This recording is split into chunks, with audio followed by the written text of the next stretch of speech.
Happy New Year!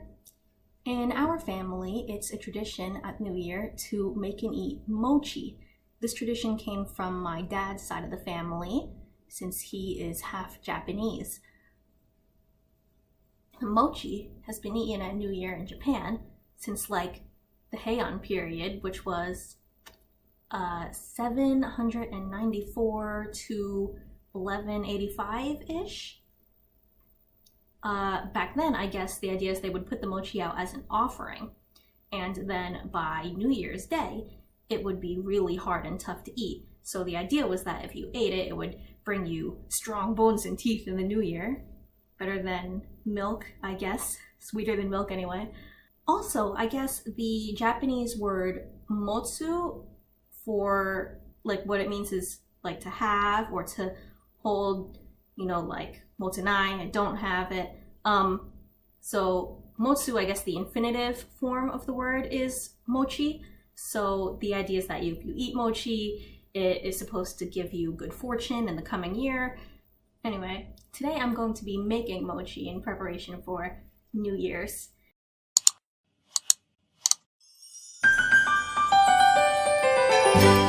The type of mochi that we usually make is dango. This is a recipe for dango that my mom and dad got way back before they were even married, when they were living in Hawaii from a friend. We have made a few changes to this recipe over the years, just a few little tweaks as we have continued to make them, but generally this is what we're gonna do. And since mochi is something that maybe not as many people make a lot of the time, this time I'm going to make this video a little more instructional than usual. So, the things you will need to make dango are 4 1/4 cups of mochiko. Mochiko is a glutinous rice flour. You can pick it up at pretty much any Asian store. Basically, looks like this. Well, the brand we get anyway. I'm sure you can find other brands. Glutinous rice flour, but what if I'm gluten-free? Well, fear not. In this case, glutinous really just means that it's really sticky. It's not actually gluten, so no fear. We've got 2 1/4 cups of sugar. That sounds like a lot of sugar. From what I understand, the sugar is what really keeps it really silken and soft, even after, you know, it's been sitting for a while. So that's why the sugar is important. We've got 1 can of coconut milk, 2 cups of water, 1 teaspoon of baking powder, and 1 teaspoon of vanilla extract. You can also add some food coloring when you are making product, just to make it fun colors instead of just white. We usually add a few drops of red to make it pink. That's completely an optional ingredient.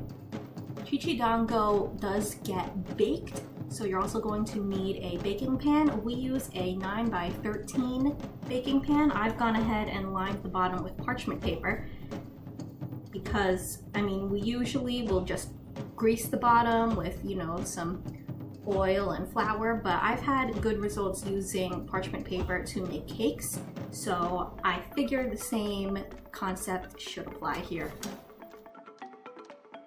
You can obviously use any other baking pans that you want. You just have to make sure that you convert the time and the temperature in the oven based on what kind of pan you're using. So the first thing you're gonna do is preheat the oven to 350 degrees. The recipe basically just says mix all ingredients together, pour into pan. My baker habit from making cakes and everything is to combine the dry ingredients first and then add the wet ingredients slowly while you're mixing. So that's how I'm going to do it.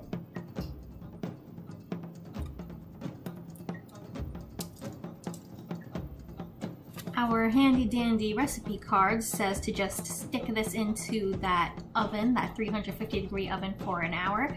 But we have discovered that if you do that, the top gets kind of crusty, and we don't want that. We want mochi to be really soft.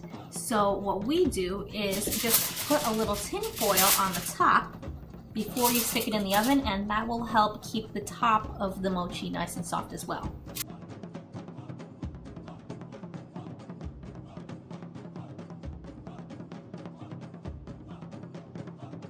Alright, our dango is fresh out of the oven.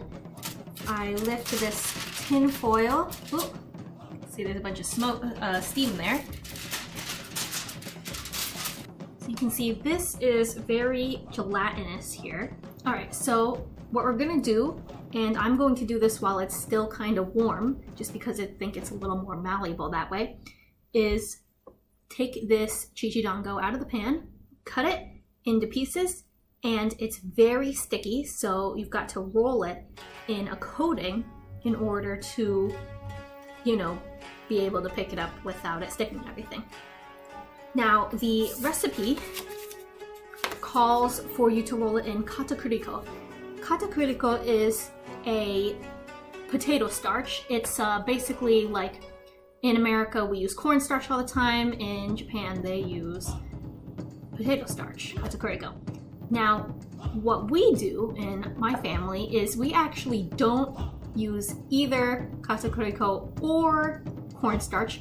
We just use more mochiko, more of the rice flour. So I'm going to spread a bit of this onto my board here. Get your knife nice and dusted. Everything should be really dusted with this stuff because the dango is going to be really sticky.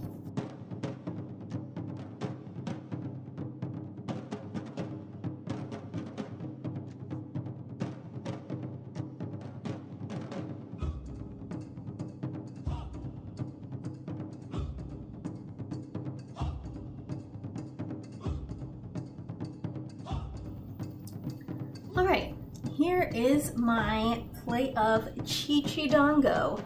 Now, you may be thinking, but Nikki, that dango is all well and good, but mochi should have stuff in it. This is just the outside of the mochi. There's nothing inside. You're right. It's our family tradition to make dango, which is filling free. But I made this channel because I wanted to challenge myself to do new things. I have once before made mochi with filling inside when I was at school. We made some mochi, it was like Chinese style. There were peanuts inside, coconut flakes on the outside, but it was enough for me to get the general idea of how you're supposed to do it. I took a recipe home from that school adventure, and it was mostly just like rice flour and water. I decided to sort of experiment, and I basically made the same kind of mochi that I made for the dango again. Now, when we did it at school, we just like cooked it in the microwave, so I was pretty sure it wouldn't really matter too much how I cooked the flour. Thinking about it now, I probably could have just cooked it like, made the same old batch of batter and then cooked it like pancakes almost. But I didn't do that. What I did was I made my batter again, but this time I did not add any of the sugar yet. I sort of steamed that mixture until it formed a very paste kind of thing. And then I put it in a pot and I slowly stirred in the sugar. I let the heat from the pot melt the sugar and worked it in until I got this very sticky, silky sort of nice mochi paste. The thing about that sort of mochi, and what I remember from school, is that you have to work with it while it's still hot because that's when it's malleable. I had a pretty rough start, but I got used to it rather quickly. And here is my plate of filled mochis. They have red bean paste in there. The red bean paste that went in the center, you can make it, I'm sure, but I did not do that. I just picked up a can. Sweet red bean paste, okara on. The on is the red bean part, so this is also called onko. If you are trying to look up how to make it yourself, search recipe for onko. And that's it. I can't wait to bring these with me to New Year's parties. They are so delicious and super simple to make. And that's all for now. Happy New Year!